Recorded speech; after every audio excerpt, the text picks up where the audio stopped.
Assalamualaikum Doktor. Waalaikumsalam warahmatullahi. Saya Ah, sama je Encik Faizal, macam mana nak mula seminar ni? Okey. Kalau ikutkan saya dapat arahan ni kata kita boleh mulalah sebab kita ni sesi ni dah record. Assalamualaikum Doktor. Doktor, can you hear me? Saya rasa saya kena panggil presenter kot. Ya betul. Okey. Okey. Doktor, saya sudah record. Masih kita boleh mulakan kita punya session sekarang. Just play the video. Dan kita mulakan. Sebab saya dah record. Kalau tak suka tak apa, kita boleh tengok sesi record ni.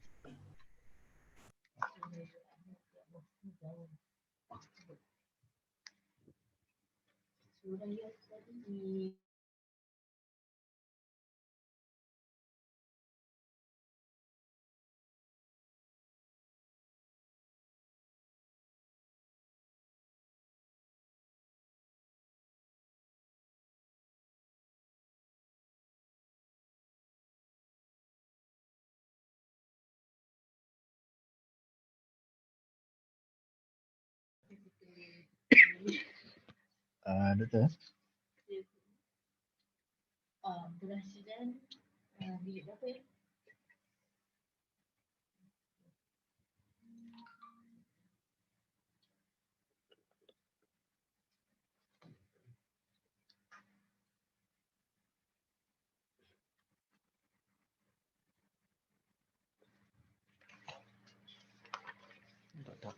Apa?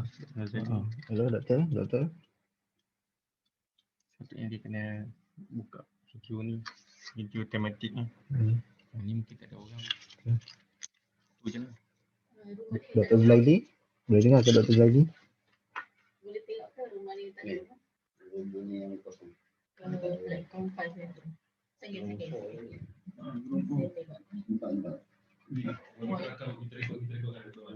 Doktor Zulaidi boleh dengar ke?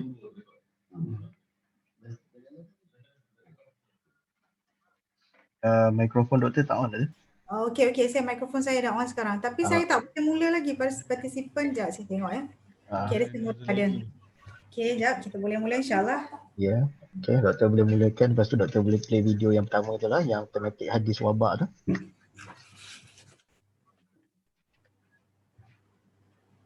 Rasa TV ni bagi dekat. Nak tengok. Buah saya play.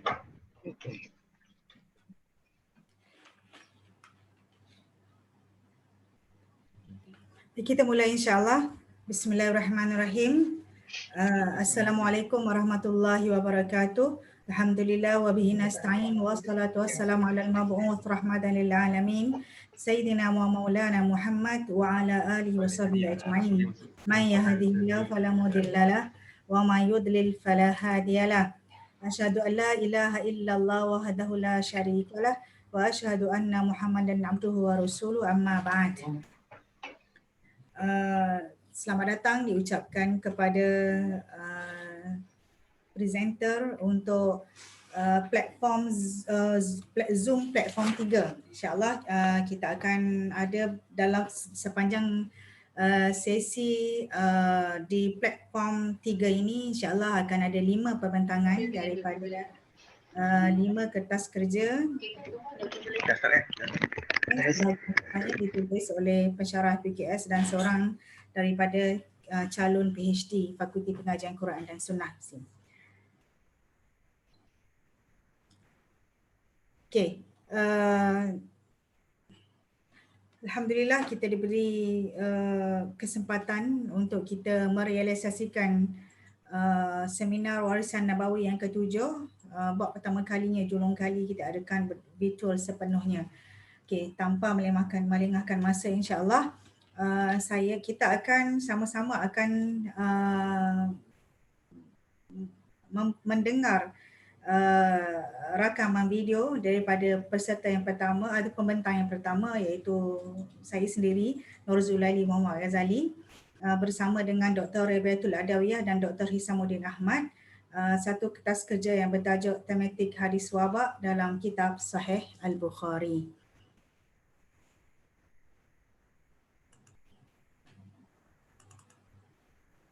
Bismillahirrahmanirrahim. Alhamdulillahirabbil alamin wassalatu wassalamu ala asyrafil anbiya'i wal mursalin wa ala alihi washabihi ajmain. Qala rabbi shrah li sadri wa yassir li amri wa hlul 'uqdatam min lisani yafqahu qawli, amma ba'd. Assalamualaikum warahmatullahi wabarakatuh. Terima kasih moderator majlis. Saya Nur Zulaili Muhammad Ghazali. InsyaAllah hari ini saya akan membentangkan satu kertas kerja yang bertajuk tematik hadis wabak dalam kitab Sahih Al-Bukhari.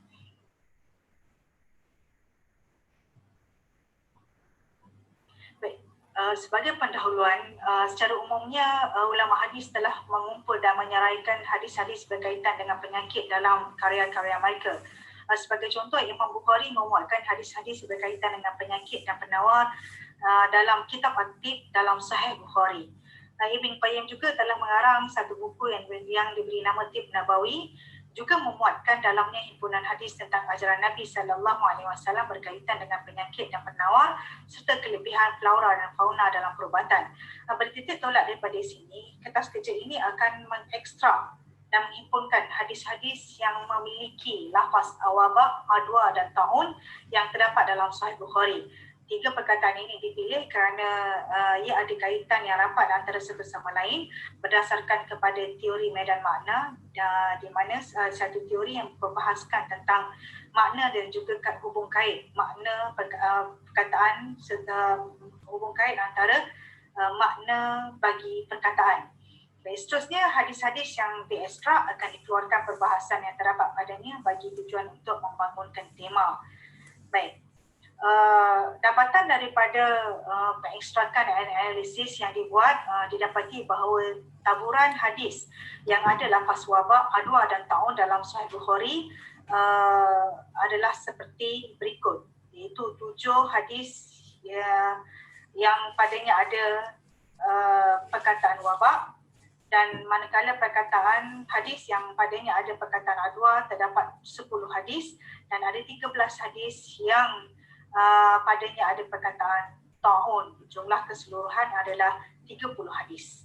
Baik, daripada 30 hadis ini, bila kita pecahkan perbahasan mengikut perkataan, didapati bahawa 7 hadis yang padanya ada perkataan wabak, taburan hadis ini dalam Sahih Bukhari dapat dilihat sebagaimana yang tertera.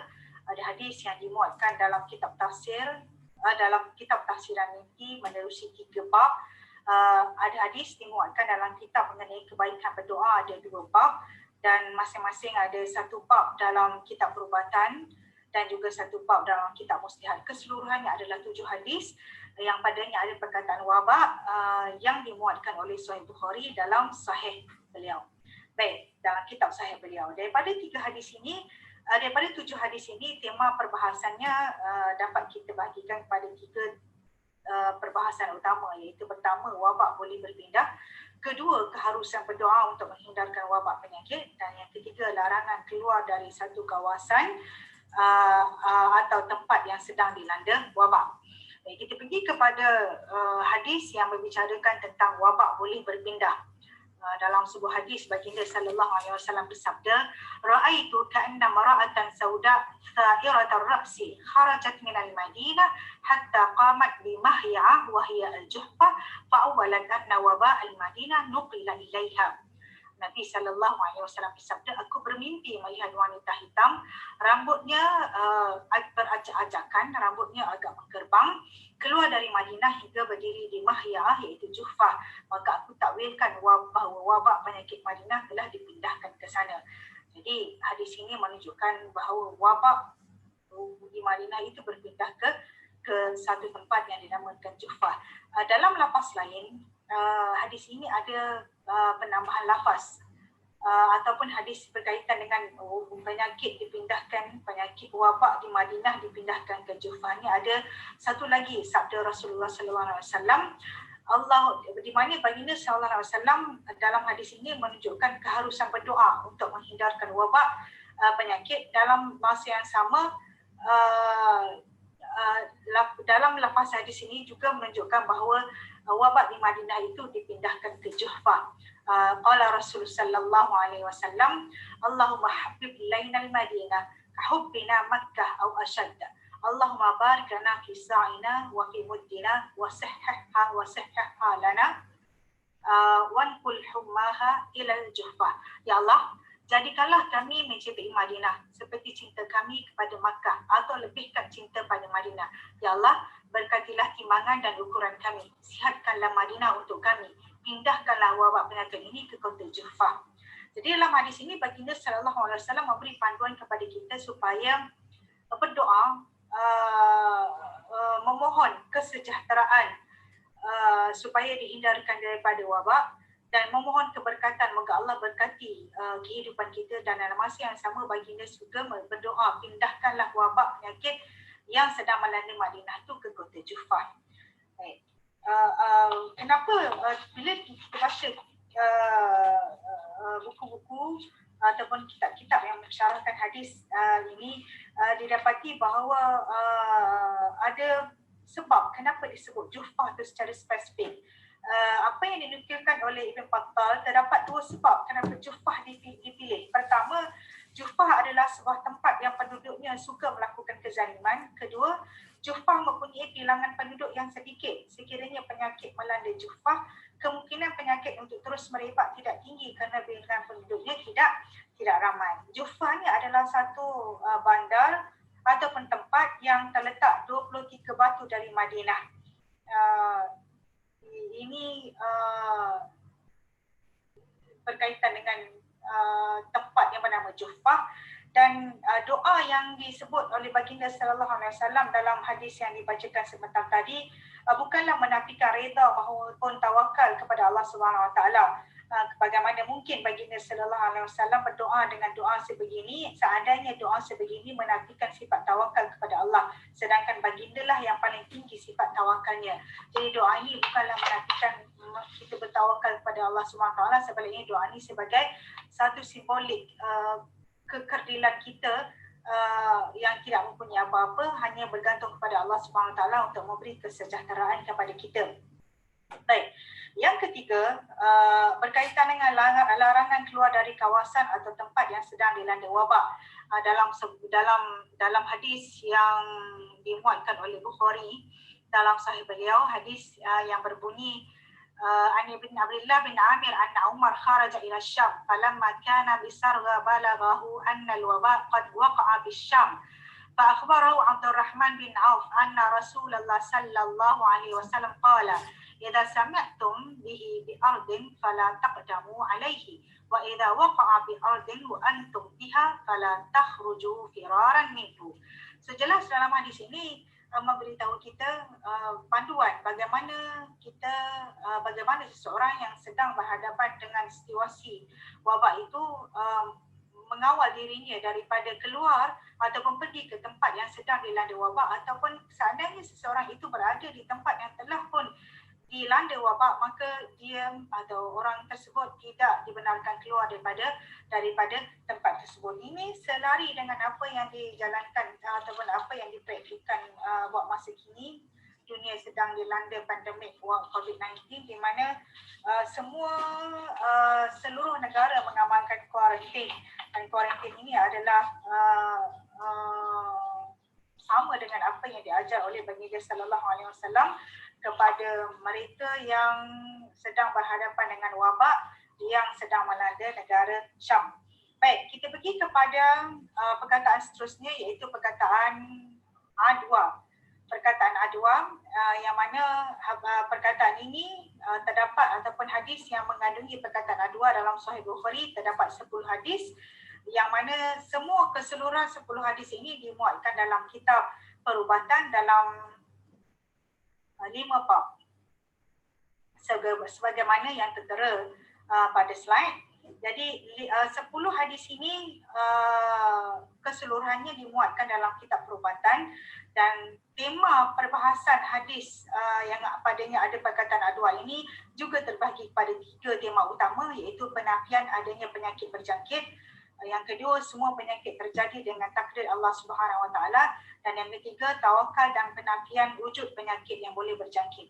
Sebabnya kalau kita tengok lafaz hadis yang berkaitan dengan adwa ini bermula dengan la adwa, tiada penyakit berjangkit wala tiarah wala hamata wala saqar wa firra minal mazlum kama tafiru minal asad. Tidak ada penyakit berjangkit, tidak ada ramalan buruk, tidak ada sial burung hantu dan tidak ada sial bulan Safar. Dan larilah daripada pesakit kusta sebagaimana kamu lari daripada singa. Jadi hadis ini la di sini adalah la nafi, penafian adanya penyakit berjangkit. Dan dalam masa yang sama penafian ini membuktikan bahawa segala penyakit yang terjadi itu adalah takdir Allah Subhanahu Wa Taala. Walau bagaimanapun penafian tentang adanya penyakit-penyakit ini bukanlah ada kaitan dengan tawakal. Tawakal dan penafian penyakit yang boleh berjangkit itu adalah dua perkara yang tidak boleh dipisahkan. Baik, kita tengok hadis-hadis yang kita tengok bagaimana perbahasan berkaitan dengan hadis yang berkaitan dengan la adwa ataupun penafian tiada penyakit berjangkit ini. Kalau kita tengok tiada jangkitan yang disebut dalam hadis ini la adwa, iaitu nafi adanya penyakit berjangkit itu menegaskan tiada jangkitan secara semula jadi. Tetapi Allah lah yang ia berlaku dengan kehendak Allah Subhanahu Wa Taala. Pergaulan, kalau kita tengok daripada qit'ah kedua hadis ini, firra minal majzum kama tafiru minal asad. Larilah daripada orang yang ditimpa penyakit kusta sebagaimana kamu lari daripada sebagaimana kamu lari apabila kamu terjumpa singa. Jadi tuntutan supaya lari daripada orang yang ditimpa penyakit kusta ini bukanlah menafikan bahawa, bukanlah mengiyakan bahawa penyakit itu akan terjangkit dengan sendirinya. Tapi apa yang perlu dipaham adalah Allah Subhanahu Wa Taala lah yang memberi penyakit itu dan segalanya berlaku dengan kehendak Allah Subhanahu Wa Taala. Pergaulan dengan seorang berpenyakit dengan seorang yang sihat adalah penyebab kepada berlakunya jangkitan tersebut. Suatu perkara yang perlu dipahami dengan betul ialah penyakit boleh berjangkit dan penyakit tidak semestinya berjangkit. Ini yang perlu kita faham. Penyakit boleh berjangkit tapi tidak semestinya berjangkit melainkan dengan kehendak dan izin Allah Subhanahu Wa Taala. Dan seterusnya la adwa di sini menafikan la adwa di sini menunjukkan ada kaitan antara tawakal dan penafian wujud penyakit yang boleh berjangkit. Tawakal dan nafi adanya wujud penyakit berjangkit itu. Ibn Battal ketika mengupas hadis la adwa ini, beliau menyebut la adwa ini ditujukan kepada orang yang kuat iman dan tawakalnya, yang dapat menghindarkan diri daripada terjerumus kepada i'tikad bahawa penyakit itu berjangkit. Yang la adwa ini juga ditujukan kepada mereka yang lemah iman dan keyakinannya.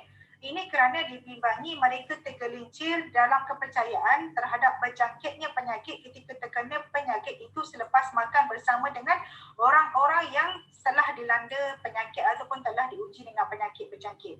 Maka bagi yang seumpama ini, orang yang lemah imannya diarahkan menjauhi diri daripada pesakit sebagai langkah berhati-hati.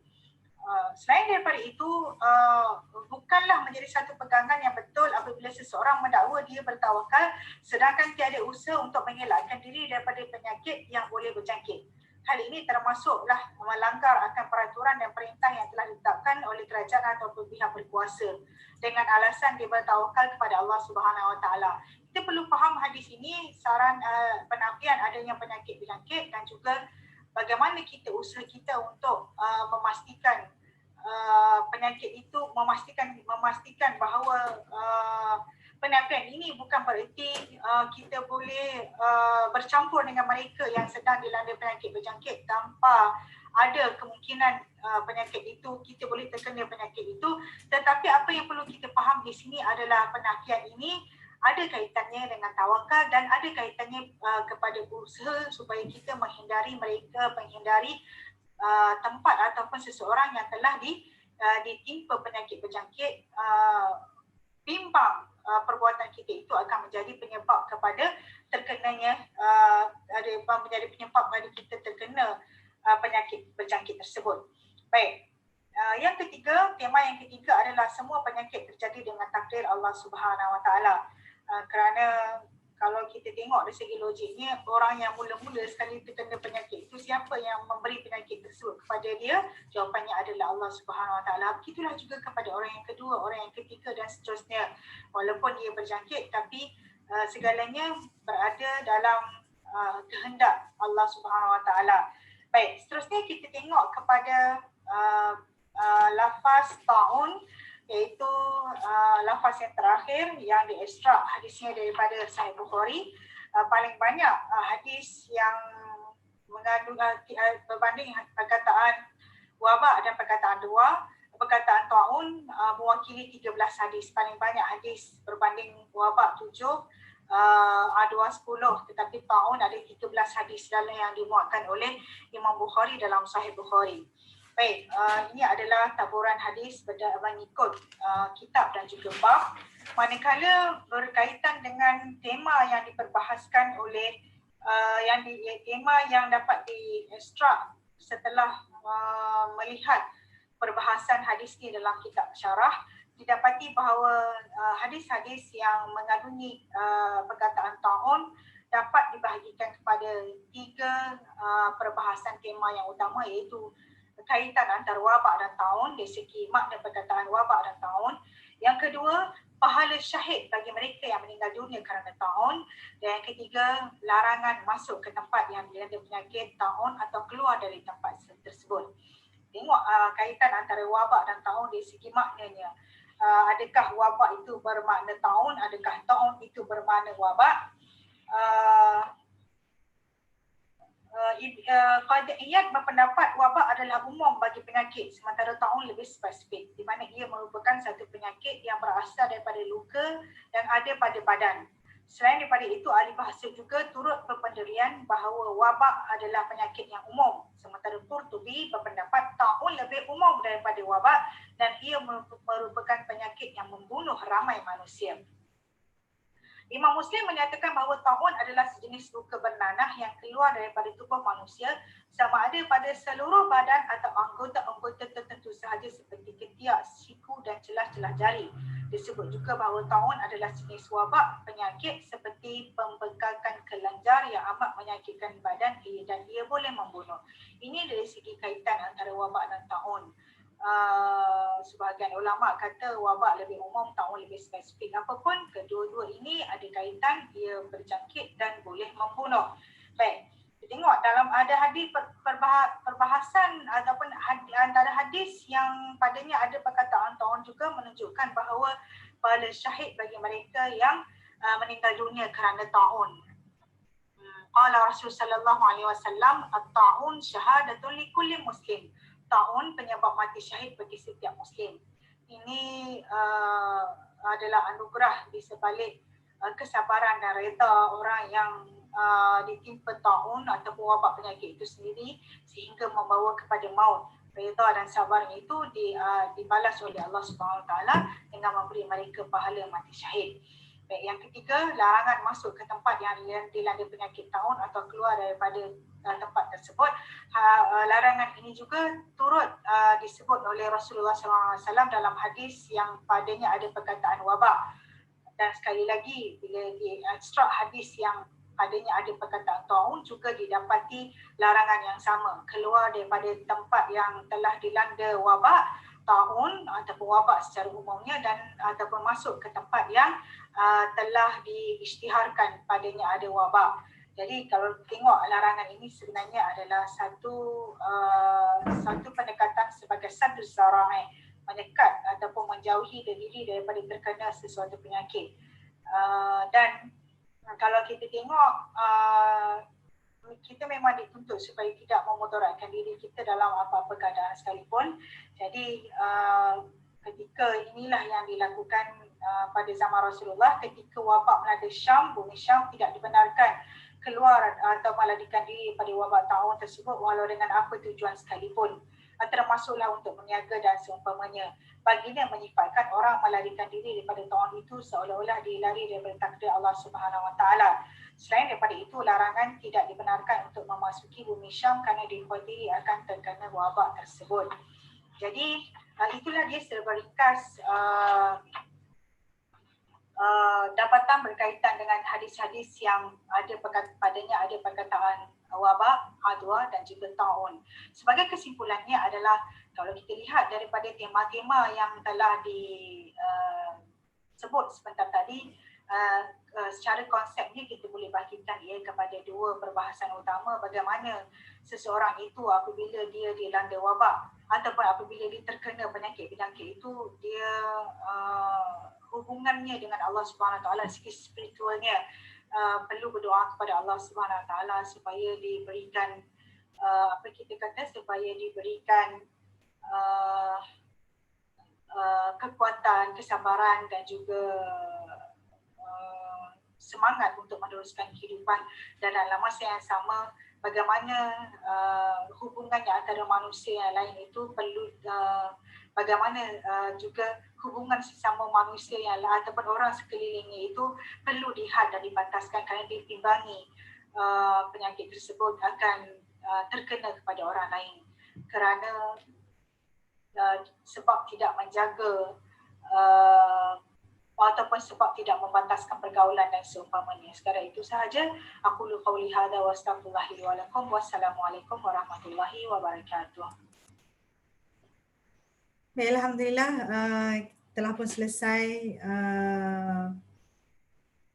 rakaman video pembentangan daripada pembentang pertama iaitu Dr. Nur Zulaili binti Muhammad Azali dengan kertas kerja yang bertajuk tematik hadis wabak dalam kitab Sahih Bukhari. Baik, sebelum kita mula ataupun sebelum kita beralih kepada pembentangan menyaksikan video pembentangan daripada pembentang kedua, saya buka kepada sesi soal jawab sekiranya ada.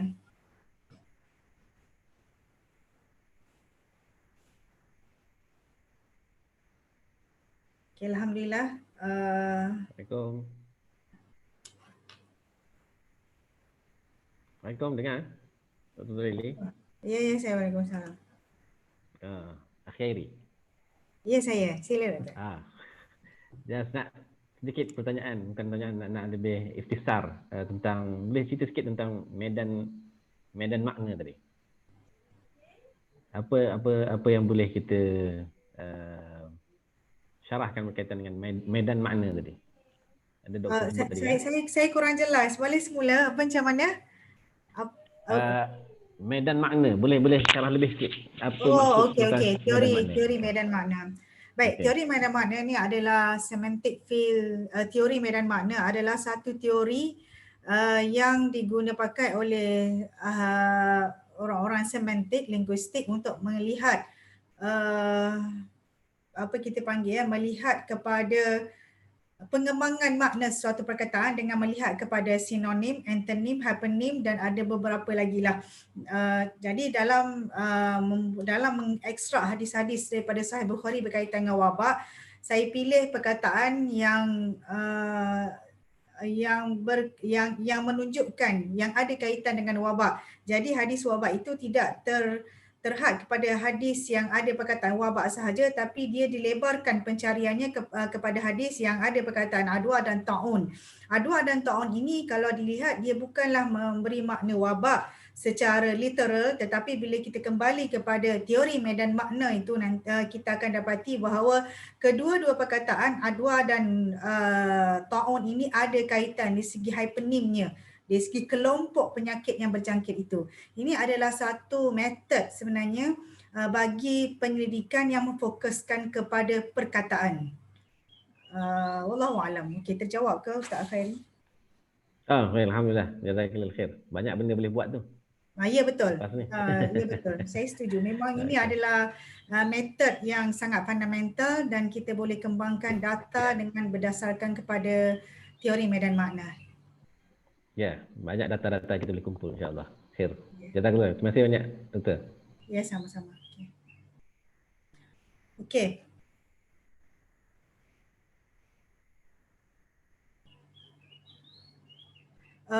Kita pergi kepada, sebelum kita pergi kepada video pembentangan yang kedua, saya suka mengalu-alukan kepada semua pembentang yang ada bersama dengan kita di platform ini. Selamat datang kepada Dr. Nur Al-Khairi, kepada Dr. Anwar Mahmat, juga kepada calon PhD kita, Cik Siti Samihah binti Muhammad Yusof. InsyaAllah kita akan dengar pembentangan daripada ketiga-tiga presenter ini, video rakaman mereka sebentar lagi insyaAllah.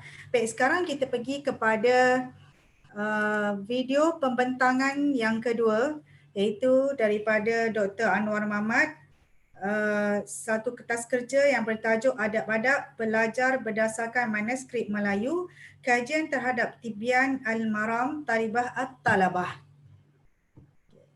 InsyaAllah saya akan kongsikan, saya akan share video, rakaman video daripada Dr. Anwar Mahmat.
Minta maaf kita ada sedikit masalah teknikal dengan dengan video rakaman Dr. Anwar Mahmat, di mana suaranya tak keluar. Saya cuba untuk share sekali lagi.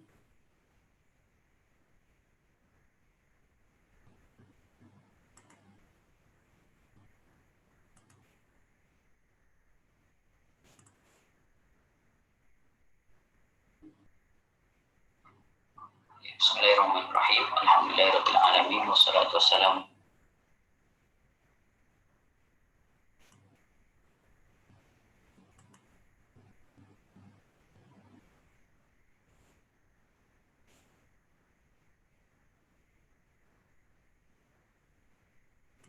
ala asyrafil anbiya'i wal mursalin wa ala alihi wa sahbihi ajma'in. Rabbi shrah li sadri wa yassir li amri wahlul 'uqdatam min lisani yafqahu qawli.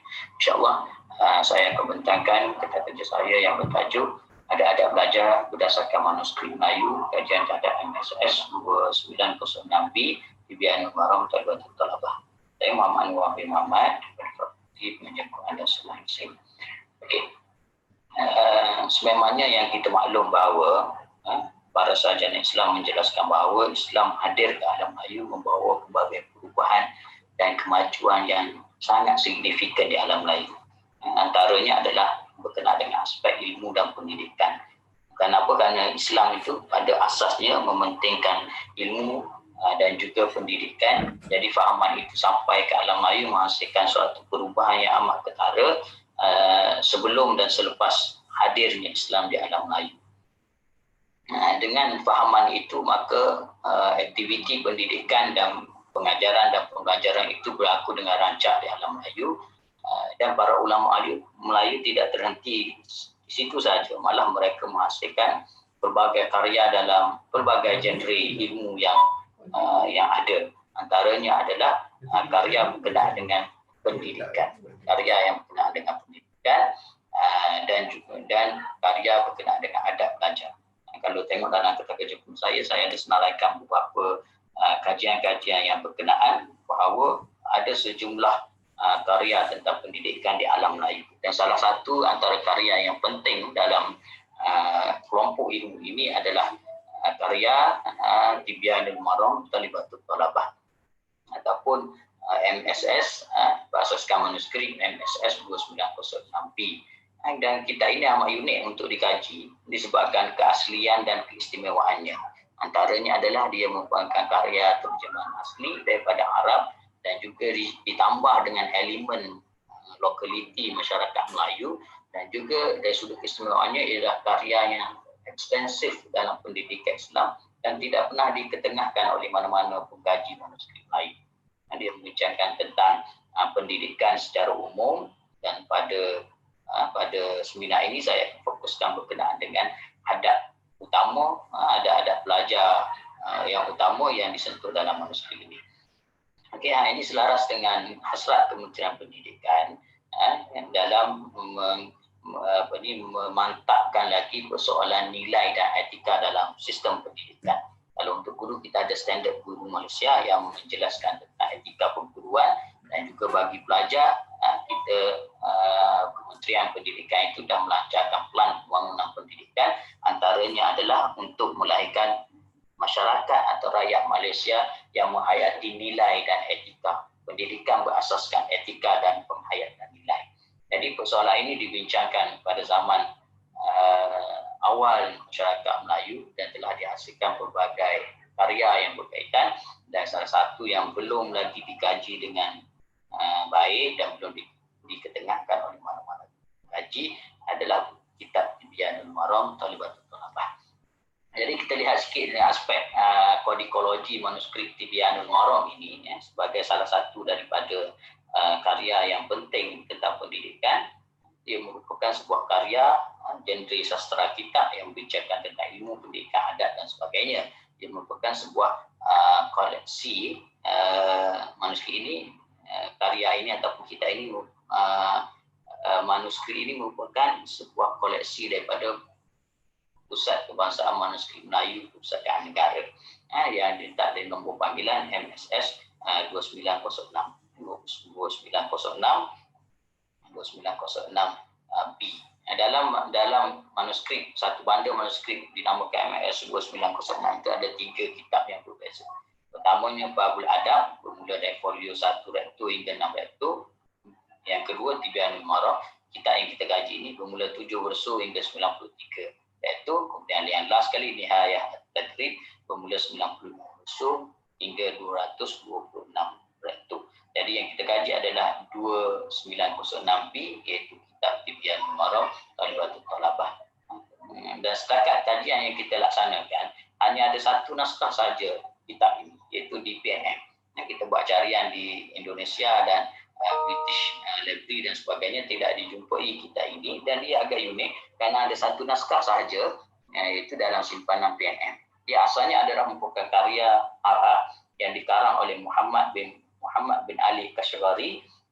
Tajuk Talibatul Thalabah fi Tariqil Ilmi Liman Talabah pada kurun ke-8 Hijrah, dan ini adalah merupakan karya terjemahan dan juga syarahan, terjemahan dan juga satu penerangan berasaskan lokaliti masyarakat Melayu. Setakat kajian yang kita buat, kita boleh buat kesimpulan bahawa ia berasal daripada Aceh lah, kerana ada beberapa pengaku bahasa dan sebagainya, dan ini tarikh secara detail tak dinyatakan dalam manuskrip, tetapi beberapa analisis kodikologi yang kita lakukan, kita boleh buat kesimpulan bahawa dia dikarang ataupun ditulis sekitar akhir abad ke-18 ataupun awal abad ke-19. Okey, secara umumnya manuskrip MSS 2906 ni ada 20 kuras berjahit.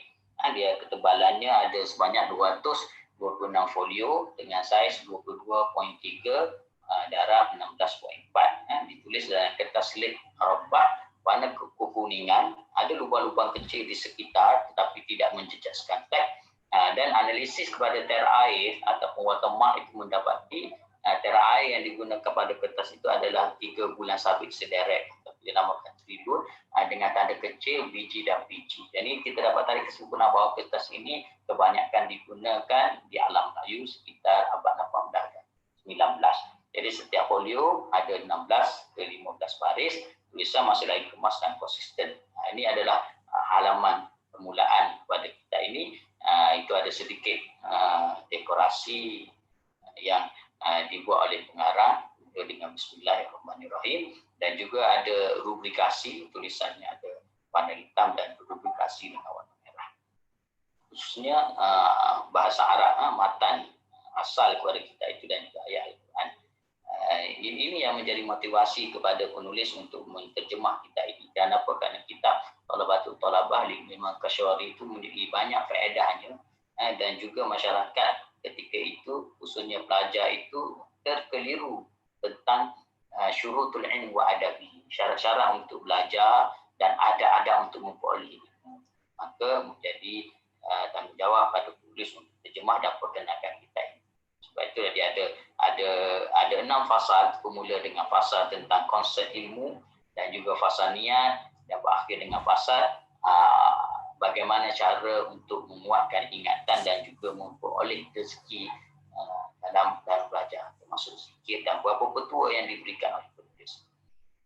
Ini adalah kolofon. Kolofon adalah catatan akhir kepada manuskrip itu, yang menunjukkan bahawa inilah muka surat yang terakhir itu ditulis. Amin ya rabbal alamin. Tamat kita. Wassallallahu ala khairi khalqi Muhammad wa ala alihi washabbihi ajmain. Okay, jadi kita pergi kepada tajuk yang kita bincangkan. Jadi saya ketengahkan di sini 2 adab belajar yang utama yang dinyatakan dalam kitab Tibyan Numarah. Pertama adalah persoalan niat. Yang kedua persoalan ikhtiar, seorang pemilihan yang tepat. Di dalam belajar mesti ada niat yang tepat, yang sepatutnya, niat yang ikhlas dan sebagainya. Dan apa niat untuk dalam belajar itu. Dan yang kedua adalah aspek pemilihan. Apa yang nak dipilih, ilmu apa yang nak dipilih, guru mana yang nak dipilih, dan juga sahabat macam mana yang kita pilih dalam persoalan pembelajaran. Ini yang asas, adab yang asas. Persoalan kenapa? Kerana ilmu ini merupakan sesuatu yang penting, dan ilmu itu membawa seseorang itu hampir dengan Allah Subhanahu Wa Taala. Jadi untuk memperoleh ilmu sebegitu pastinya perlu mengikuti jalan, cara dan kaedah dan juga adab yang sepatutnya. Ini para penulis menyatakan bahawa seorang itu mesti niat yang utamanya mendapat redha Allah dan memperoleh pahala dan kesejahteraan, kebahagiaan di akhirat, menghilangkan kejahilan dan juga mengekalkan agama dan menghidupkan ajaran Islam. Itu niat yang asas dalam belajar. Dalam belajar, tak kira lah sama ada belajar itu ilmu agama ataupun ilmu yang kita namakan ilmu fardu ain ataupun ilmu fardu kifayah. Jadi tidak boleh seorang itu niat untuk mendapat apuan dunia, untuk dipuji oleh manusia dan sebagainya. Yang ini kalau kita tengok lanjut dalam Al-Ghazali, Az-Zanuji dan Abu Hanifah dinyatakan jelas dan diberi perhatian yang besar tentang persoalan niat dalam belajar. Okay, yang keduanya adalah persoalan pemilihan yang tepat, iaitu pemilihan yang tepat yang dimaksudkan oleh penulis adalah memilih guru yang tepat dalam belajar. Yang kedua, memilih ilmu yang tepat dalam belajar. Yang ketiga adalah memilih sahabat. Kenapa perlu perhatian untuk memilih guru? Kerana guru itu merupakan seorang yang penting dalam karier ataupun dalam perjalanan akademik dan pembelajaran seorang pelajar. Guru yang membantu, membimbing, memberi ilmu dan juga menjadi contoh kepada pelajar. Jadi sebaiknya guru itu merupakan orang yang paling terbaik, orang yang paling alim, orang yang paling warak dan juga orang yang paling berpengalaman. Begitu juga pemilihan ilmu, kerana ilmu itu banyak dalam Islam. Apa yang menjadi keutamaannya dalam belajar mesti dipilih dengan sempurna. Mestilah dipilih ilmu yang paling terbaik. Antara ilmu fardu ain dan fardu kifayah, fardu ain itu lebih utama daripada fardu kifayah. Ilmu tentang tauhid, tentang ketuhanan itu lebih utama daripada ilmu-ilmu yang lain. Itu juga menyatakan ilmu itu mesti dipelajari dengan sekadar. Seperti ilmu bahasa Arab itu perlu. Kerana apa? Kerana untuk memahami teks, membetulkan lisan, dan juga perkara-perkara yang berkaitan dengan bahasa. Dan begitu juga aspek yang ketiga adalah pemilihan sahabat. Dan sahabat juga memberi pengaruh yang besar. Kajian terbukti bahawa pengaruh sahabat itu besar dalam pendidikan seseorang. Jadi mestilah dipilih sahabat yang wara', yang mempunyai tabiat yang baik, akhlak yang baik. Dan kenapa? Kerana itu memberi pengaruh yang besar dalam keberjayaan dan kemenjadian seorang murid dalam belajar. Jadi kita buka kesimpulan yang kita dapat lihat bahawa kitab Tibyan ini adalah kitab yang istimewa, belum lagi diperkenalkan oleh mana-mana pengkaji, walaupun ia adalah sebuah karya terjemahan, tetapi terjemahan yang dinyatakan sedikit tambahan, taklikat, syarahan oleh penulis yang menunjukkan aspek istimewanya karya ini, dan juga aspek lokaliti sebagai alam Melayu dan masyarakat Melayu itu ditunjukkan dan digerakkan menjadi karya ini sebuah karya yang unik, di samping dia karya yang paling ekstensif dalam korpus pendidikan Islam di alam Melayu. Dan sumbernya adalah berdasarkan sumber yang berautoriti. Kalau kita lihat pemikiran Imam Abu Hanifah, Al-Ghazali, Az-Zanuji hampir sama, dan juga sumber-sumber itu dimanfaatkan oleh penulis. Jadi dalam keterbatasan ini kita hanya menganalisis dua adab penting, iaitu persoalan niat dan juga persoalan pemilihan yang tepat, pemilihan guru, ilmu serta sahabat yang tepat yang membantu dalam pembelajaran. Jadi setakat ini saja saya, insyaAllah insyaAllah kita akhiri dengan aqulu qouli hadza wa sallallahu alaihi wasallam. Assalamualaikum warahmatullahi wabarakatuh. Okay, Alhamdulillah. Selesai video rakaman pembentangan daripada pembentang kedua, iaitu Dr. Anwar Mahmad. Okay, sebelum kita pergi kepada video pembentangan yang ketiga, saya buka kepada sesi soal jawab sekiranya ada.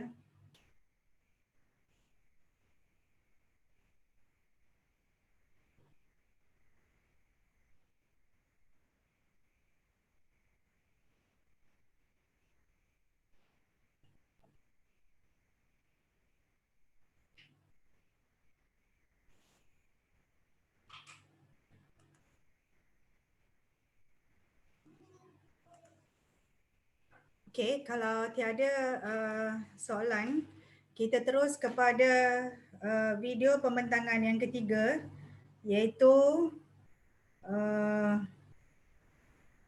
video daripada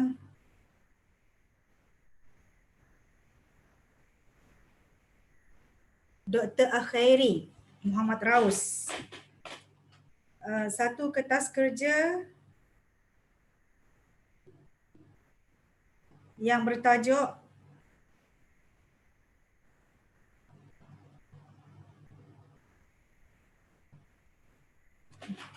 kertas kerja beliau yang bertajuk Inovasi Pembelajaran Quran dalam kalangan OKU Pekak berdasarkan hadis keutamaan membaca Al-Quran. Baik, sama-sama kita saksikan video pembentangan Dr. Akhairi dengan tajuk Inovasi Pembelajaran Quran dalam kalangan OKU Pekak berdasarkan hadis keutamaan membaca Al-Quran. Bismillahirrahmanirrahim. Alhamdulillahirabbil alamin. Wassalatu wassalamu ala rasulillah sallallahu ala sayyidina Muhammad wa ala alihi wa sahbihi ajma'in. Wa ba'd. Assalamualaikum warahmatullahi wabarakatuh.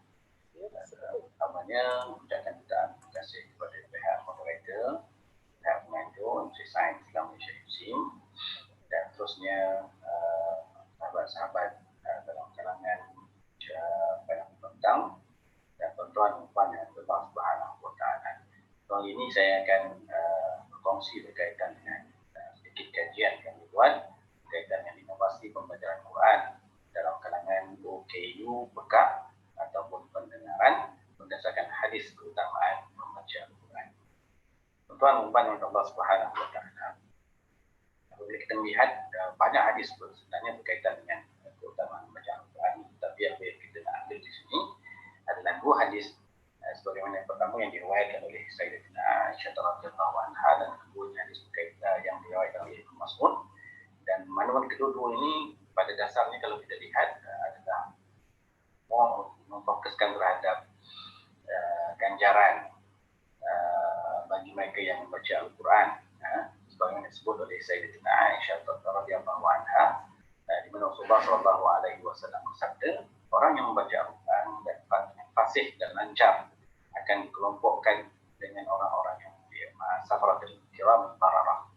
Kemudian dalam hadis ini menyatakan bahawa orang yang membaca Al-Quran dan tidak lancar, dia tetap, namun dia tetap berupaya untuk membacanya, maka ia akan mendapat pahala. Pahala yang pertama disebabkan dia membaca Al-Quran, dan pahala kedua disebabkan mereka ini bersungguh-sungguh untuk belajar membaca Al-Quran dan kepayahan mereka untuk membaca Al-Quran. Dan satu lagi hadis yang disebut oleh Ibnu Mas'ud radhiyallahu anhu, yang Rasulullah sallallahu alaihi wasallam menyatakan bahawa sesiapa yang baca Al-Quran, membaca satu huruf daripada kitab Allah Subhanahu wa taala, maka dia akan mendapat satu kebaikan kerananya, dan 10 kebaikan yang serupa dengan, maknanya digandakan kebaikan membaca Al-Quran. Dan syahid dia kat sini, aku tidak menyatakan bahawa alif lam huruf, tetapi alif satu huruf, lam satu huruf, jim satu huruf. Hadirin yang berahmati Allah Subhanahu wa taala, kalau kita lihat sebagaimana saya sebut tadi, kedua hadis ini banyak, kalau kita sekali pandang kita menyatakan bahawa hadis ini menceritakan tentang aspek ganjaran yang diberikan oleh Allah Subhanahu wa taala sebab kita membaca Al-Quran. Tapi dalam konteks yang lain kita melihat bahawa hadis ini merupakan bagi kami merupakan hadis futuristik, di mana Rasulullah sallallahu alaihi wasallam dalam zaman sekarang yang kita jauh dengan Rasulullah sallallahu alaihi wasallam dan kita didedahkan dengan teknologi yang ada, maka masih lagi Rasulullah sallallahu alaihi wasallam menyatakan bahawa seolah-olah menyatakan bahawa masih lagi ada komuniti yang membaca Al-Quran itu satu huruf, dan masih lagi ada komuniti yang membaca Al-Quran yang tidak lancar, kita tak. So dalam hal ini, apa yang kita boleh mengambil istifadah isyarat daripada hadis Rasulullah SAW, maknanya kelompok-kelompok ini kalau kita lihat dalam konteks sekarang kita sekarang adalah mereka juga terdiri daripada kelompok OK. Especially dalam konteks ini, OK pendengaran. Mereka ini tidak mampu untuk mendengar, dan disebabkan ketidakmampuan mereka ini untuk mendengar, maka keterbatasan mereka ini untuk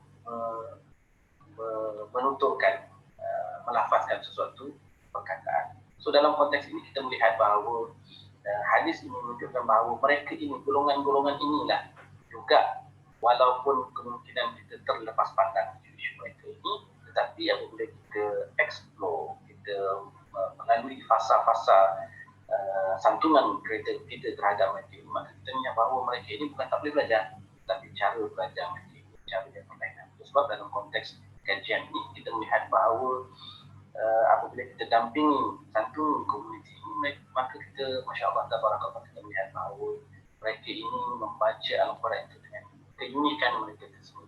Kalau kita membaca Al-Quran itu dengan berbunyi, maka mereka membaca Al-Quran tidak berbunyi dan menggunakan isyarat-isyarat. So, nanti kita akan bahaskan lagi berkaitan dengan bagaimana cara OKU peka ini membaca Al-Quran, dan kita pun tak terfikir sebenarnya sebelum ini mereka ini membaca Al-Quran macam mana. Nanti kita akan simpulkan insya-Allah. So apa yang perlu kita faham dalam konteks OKU ini adalah mereka ini tak diminta untuk lahir dalam keadaan kecacatan.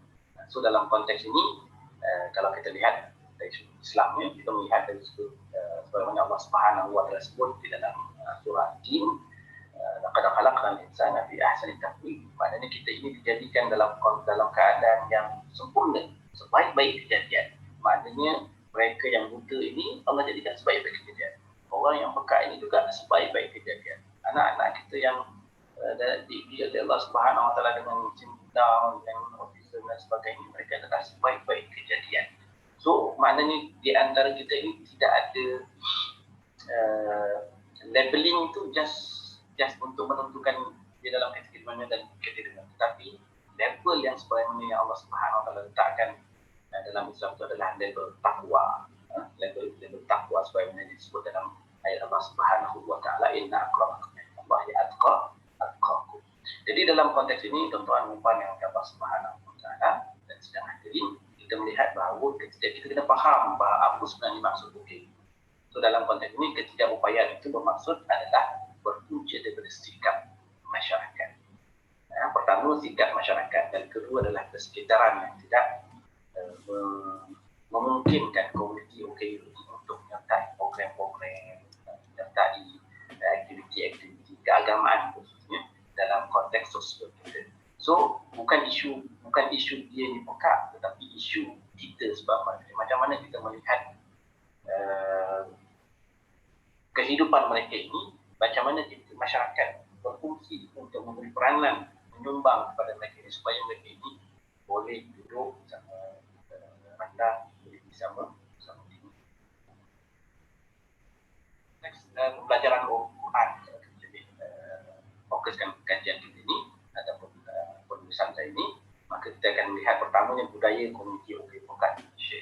So kalau kita lihat dalam konteks statistik yang ada di Malaysia ini, kita ada dalam 500 lebih 550,000 lebih kurang komuniti OKU yang berada di Malaysia. Dan kalau kita lihat dalam konteks statistik, sebenarnya 15% daripada penduduk kita ni adalah OKU. So bermakna kita ada dalam 4.8 juta sebenarnya. Tetapi yang berdaftar hanya dalam tak sampai 1 juta, setengah juta je yang berdaftar. So ini ada benda yang lacking, ada benda yang perlu kita sama-sama untuk melihat bagaimana kita nak membawa OKU ini, mereka ini juga didaftarkan dan juga dapat manfaat daripada apa yang diberikan oleh. So kalau kita lebih spesifik, kalau kita tengok dalam bukti pendengaran ataupun Pekat ini, mereka dalam 38 lebih yang berdaftar di Malaysia. Dan kalau kita lihat dari sudut Muslimnya, lebih kurang dalam 23 Muslim yang berada di Malaysia. Ini yang berdaftar, tetapi yang tak berdaftar tu mungkin banyak lagi. So apabila kita bicara tentang budaya OKU Pekat ini dalam konteks membaca Al-Quran ini, ada persepsi juga, sama ada persepsi ini datang daripada kalangan komuniti OKU Pekat itu ataupun persepsi daripada kita sebagai masyarakat. Pertamanya, OKU tak aktif baca Quran sebab pekat bisu. Ini istilah pekat bisu pun menjadi salah faham di antara kita. Sebab pekat adalah pekat. Mereka ini tidak ada upaya untuk mendengar, tetapi mereka ini masih lagi ada kotak suara. Ini bermakna orang pekat kalau dilatih daripada kecil untuk bercakap yang kaedah yang betul, maka dia orang bercakap, cuma dia tak boleh mendengar sahaja. Tapi beza dengan bisu ini dia orang boleh dengar. Dia punya masalah adalah pada kotak suara. Kita ajar daripada kecil macam mana untuk cakap, dia takkan boleh cakap, tak mampu cakap. So dalam konteks ini, orang pekat adalah pekat. Mereka ini tidak mampu. Bukan dia tak boleh nak bercakap. Boleh bercakap. So kalau kita kata pekat bisu, itu dah salah istilah. Keduanya, OKU pendengaran ini hanya mampu pandang Quran dan atau mampu peluk. So kalau kita lihat dari sudut yang dulu macam mana mereka belajar, oleh kerana tak ada kaedah yang khusus untuk mengajar mereka membaca Al-Quran, dan kaedah yang ada pun mungkin terbatas, maka mereka kata, Ustaz, saya mampu pandang di Quran, paling-paling saya boleh peluk di Al-Quran kalau saya nak berinteraksi dengan Al-Quran. So ini di antara benda yang kita rasa terpukul jugalah, kita sebagai orang yang diberi sedikit ilmu oleh Allah Subhanahu Wa Taala, tapi tak mampu untuk bagaimana kita nak menyampaikan ilmu kepada komuniti Pekat itu sendiri. Dan ketiganya, OKU Pekat ni ada persepsi yang mana dia ni baca terjemahan dia dengan guna bahasa isyarat. Maksud terjemahan dia tak boleh baca ayat Quran Bismillahirrahmanirrahim, dia baca dengan nama Allah. Dan dalam bahasa isyarat ini persepsi, dan persepsi, dan ini amalan-amalan yang terdahulu. Itu juga OKU Pekat ini, mereka yang baca Quran, dia mengajar dia tak macam Quran. Sebab bila kita dah ada guru-guru pendidikan Islam cipta huruf-huruf hijaiyah dalam bentuk isyarat, maka contohnya alif, huruf ba dibentukkan mengikut huruf-huruf hijaiyah itu, maka ada persepsi juga sama ada masyarakat dan OKU tidak menyatakan orang tak dalam Quran, kami mengajar.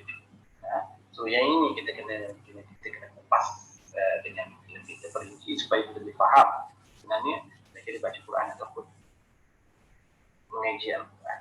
So nanti kita akan bahas.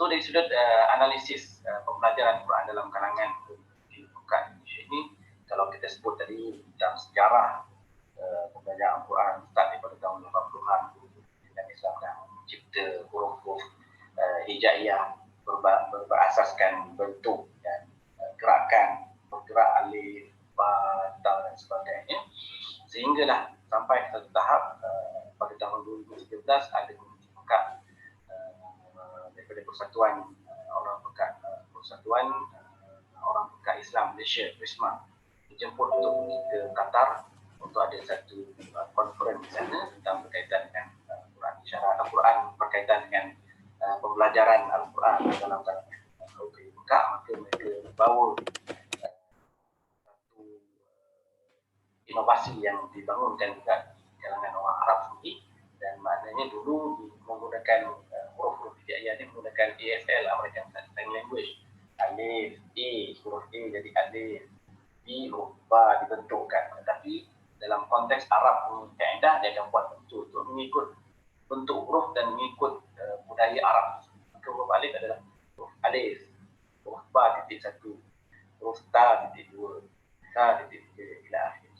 So perkembangan ini memperlihatkan kita bahawa sebenarnya komuniti buka ini sangat dahagakan ilmu. So dia hanya diperkenalkan dengan bentuk-bentuk huruf, tapi tak diperkenalkan bagaimana kaedah untuk ataupun proses untuk belajar Al-Quran itu. Ya. So saya bawa satu perincian. Kalau ikut kajian kami kita ada empat sudut yang kita bincang. Pertamanya, sudut kita boleh lihat OPI Pekat membaca Al-Quran itu dengan kod tangan Quran ataupun isyaratnya. Keduanya, kita memperlihatkan macam mana mereka membaca Al-Quran itu dengan transliterasi makhraj. Tapi saya tak nak cerita panjang dengan transliterasi makhraj mungkin dalam kesempatan yang lain. Keduanya, ketiganya adalah membaca Al-Quran itu tanpa baris. Ini satu juga inovasi yang dibuat. Dan yang ketiganya, bagaimana mereka ini berinteraksi dengan Al-Quran dari sudut memahami Al-Quran itu dalam konteks terjemahan sebuah Mekah. So ini juga mungkin dalam masa yang lain kita akan bincang. Jadi apa yang saya nak sentuh dari sudut ini adalah berkaitan dengan berkaitan dengan membaca Al-Quran dan dengan isyarat yang telah jumhur ulama pun dah menyebut bahawa isyarat ini adalah menggantikan bacaan dan komunikasi bagi komuniti orang Mekah itu. Dan itu juga lah apabila kita bawa dalam konteks kajian kita dalam bengkel asas kod tangan hijaiyah dalam baca Al-Quran seri pertama pada tahun bulan Jun lepas. Dan hasilnya kita ada panggil pakar-pakar Quran, pakar-pakar Quran dan juga komuniti OPI Pekat sendiri dan pendidik kita untuk kita bersidang untuk melihat bagaimana kod tangan yang dibawa daripada negara Arab itu boleh kita manfaatkan untuk komuniti Pekat di sini, dan kita bangunkan inovasinya dari sudut bagaimana cara untuk mengajar Al-Quran itu menggunakan kod tangan hijaiyah tersebut. Dan usaha ini sebenarnya juga kita bentangkan di dalam panel pakar syariah Jajib pada 6 Ogos, dan Alhamdulillah panel pakar bersetuju dengan kaedah pengajaran Al-Quran dari komuniti Mekah ini berasaskan ikut tangan hijaiyah dan menggunakan Al-Quran tanpa baris dan transliterasi makhraj dan penggunaan bahasa Sufi.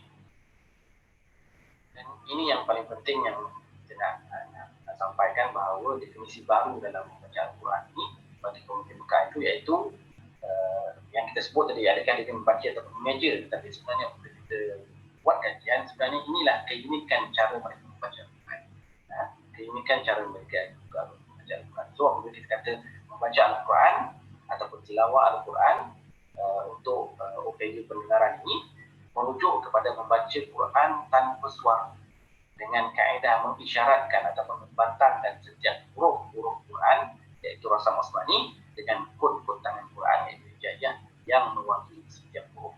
Dan dalam konteks ini, penulisan Rasam Osmani ini pengecualian diberikan kepada peranan titik dan hamzah bagi mengelakkan kekeliruan dalam kalangan komuniti OKU. So maknanya sekarang ni apabila kita bawa definisi baru ini, maka mereka ini membaca Al-Quran, bukannya mengeja, bukannya hanya memeluk dan sebagainya. So mereka ini memang membaca dengan cara kritikan mereka sendiri, ataupun lebih kita katakan bahawa mereka ini membaca Al-Quran dengan ataupun berasaskan kekuatan dan kelainan upaya belajar komuniti bekat. Ini di antara contoh-contoh lah 35 kod tangan hijaiyah yang kita asal di Arab ada 39, tapi yang kita nak gunakan kod tangan kita ni adalah 35 yang sebab ada sebahagian tu ada kekeliruan yang sebabkan mereka salah membaca menggunakan kod tangan hijaiyah tersebut. Yang ini yang kita betul-betul baca Alhamdulillah Rabbil kita cerahkan dan kemudian kita buat ini cara dibaca, walaupun tanpa bersuara. So ini dia punya garis panduan yang kita dah keluar. Dan ini sedikit yang ini biasa yang kita baca tu sebab dengan OKU Pekat sebenarnya mereka ini lebih dekat lagi dengan Rasulullah SAW. Sebenarnya kalau kita nak kata sebenarnya siapa yang OKU, kita yang sebenarnya OKU, sebab kita membaca Al-Quran ini dengan perlu ada top, ada tanda baris. Alhamdulillah Rabbil Alamin. Al-Quran ini ditulis bagaimana zaman Rasulullah SAW, sahabat-sahabat Nabi tulis Al-Quran ini, maka bawa Al-Quran ini ke zaman sekarang kita tak boleh baca. Sebab tanpa baris, tanpa tanda-tanda baca. So sebenarnya OKU Pekat ni dia boleh baca dia. Dia boleh baca dengan isyarat dia. So kat sini nak katakan bahawa sebenarnya dalam konteks ini kita tak boleh baca. Tapi dalam konteks yang lain tak, kita boleh baca dengan bersuara. So dia orang tak boleh baca dengan bersuara. So akhirnya win-win situation. Maknanya sama je lah. Begitu juga apabila kita kata dalam konteks Quran Braille. Kalau kita kalau kita komuniti tipikal orang baca Quran dengan mushaf yang kita ada, kita bagi kepada orang buta, dia tak boleh baca sebab dia tak nampak. Begitu juga apabila orang buta bagi kita Quran Braille, kita boleh baca tak? Kita tak boleh baca sebab Braille tu titik-titik. So apa beza ni kita di antara dengan dia lah? So tak ada beza sebenarnya. So akhirnya kita kena melihat dan juga kekuatan dan kelainan. So Al-Quran ini Masya Allah Tabarakallah, dia sangat untuk memberikan Al-Quran ini kepada mereka yang perlu kita fahami dan kaji supaya mereka ini Al-Quran sampai dengan menginginkan kekuatan dan kelainan yang berbeza. Dan akhirnya sebagai pesannya usaha memberi ruang dan peluang untuk memikir bukaan ini mempelajari Al-Quran ini adalah tuntutan syarak. Dan ini selaras dengan syumulia Al-Quran itu dari sudut lafaz dan makna. Sebagaimana disebut dalam Al-Quran, Allah sebut 4 kali dalam surah Al-Qamar, walaqad yassarna al-Qur'ana lidhikr fahal min muddakir. Allah kata Allah memudahkan urusan untuk kita, ulama sebut sama ada untuk bekerja, untuk menghafaz dan untuk kita memahami, mempelajari, mentadabbur Al-Quran. Allah bagi can untuk kita yassarna, mempermudahkan, sahal lana at-tariq, mana mempermudahkan cara. Tapi Allah kata fahal min muddakir, ramai orang bercakap. So dalam konteks OKU Pekat ini kita kena memudahkan urusan ini supaya Al-Quran sampai kepada mereka dan mereka tidak lagi seolah-olah dinafikan hak untuk mendapatkan. Begitu juga dengan proses PDP, pengajaran Al-Quran ini, dia merupakan satu seni kita sebut tadi, dia adalah satu keunikan bagi orang Pekat untuk mempelajari Al-Quran. Dan dalam konteks ini juga kita masih lagi mengekalkan eksklusifnya Al-Quran itu dengan talaqi dan musyafah. Dan orang Pekat juga dia kena belajar Al-Quran itu dengan talaqi. Dia tak boleh baca Quran, dia dah hafal tutur tangan dari itu, dia baca Quran tak. Dia kena juga melalui proses bagaimana nanti proses talaqi dan musyafah. So itu juga usaha ini membuka edukasi dan membuka mata kita melihat keunikan ciptaan Allah Subhanahu Wa Taala yang berada di sekeliling kita supaya kita boleh manfaatkan jiwa kita, ilmu yang kita ada untuk beri manfaat kepada satu Rasulullah sallallahu alaihi wasallam khairun nas anfa'uhum linnas. Sebelum saya bentuk tangan saya, kita ada projek infak Quran Isyarat. Tuan boleh infakkan apa ni dari sudut wang mungkin untuk kita dah siap. Tuan boleh download dalam Play Store, tapi untuk Android saja. Quran Isyarat tu kita dah ada apps kita dah siap 11 surah, dan ini dalam proses lagi kita untuk menyiapkan gambar dalam 30 sempurna ni 30 Quran. Saya sampaikan dalam keterbatasan masa ini, dan insya-Allah sedikit perkongsian ini membuka mata kita untuk melihat bagaimana Allah Subhanahu Wa Taala menjadikan makhluk-makhluk ataupun menjadikan dalam konteks kita ini, menjadikan manusia ini dalam berbagai bahasa bangsa, dan juga keupayaan masing-masing untuk kita sama-sama menginsafi. Sebenarnya apabila kita fikir dalam-dalam berkaitan dengan kecacatan ini, kecacatan ini adalah sebenarnya tanda kesempurnaan ciptaan Allah Subhanahu Wa Taala. Wabihada, aku berkata, wassalamualaikum warahmatullahi wabarakatuh. Okay, Waalaikumsalam. Begitulah ya, alhamdulillah selesai video pembentangan daripada Dr. Nur Akhairi Muhammad Raus. Sebelum kita pergi kepada pembentangan video seterusnya, saya buka kepada sesi soal jawab sekiranya ada.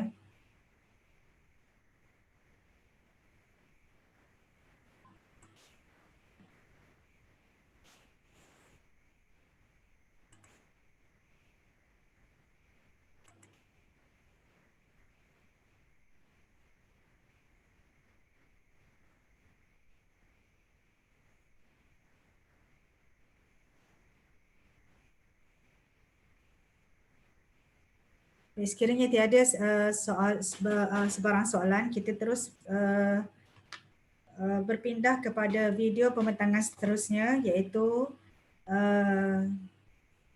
video pembentangan kertas kerja yang bertajuk Pendekatan Nabawi dalam Membentuk Akhlak Islamiah Seorang Muslim Terhadap Sesama Makhluk, yang akan dibentang oleh saudari Siti Fatimah binti Muhammad Yusof, merupakan calon master Fakulti Pengajian Quran dan Sunnah. Baik, sama-sama kita saksikan videonya.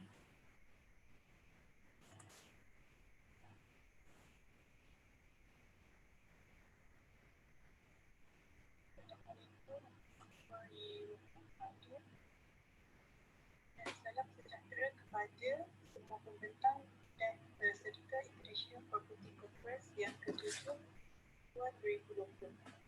Saya Siti Santa binti Muhammad Yusof, pelajar PhD di Fakulti Pengajian Quran dan Sunnah.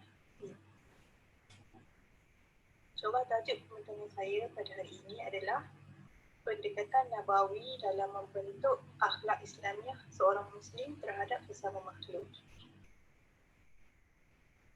Akhlak diibaratkan sebagai asas bagi seseorang manusia, seperti mana sesebuah bangunan yang tidak dapat ditegakkan dengan baik dan kuat tanpa asas yang kukuh. Manusia yang mempunyai akhlak yang baik sudah tentulah akan kelihatan cantik dan menarik, dapat mencapai kemuliaan dan mempunyai nilai jati diri yang tinggi. Tanggungjawab membentuk akhlak yang baik merupakan satu agenda yang besar, sehingga Allah Subhanahu Wa Taala telah mengutuskan Rasulullah sallallahu alaihi wasallam kepada umatnya untuk menyempurnakan akhlak, sebagaimana hadis daripada kitab Adab Al-Mufrad yang diriwayatkan oleh Abu Hurairah ini.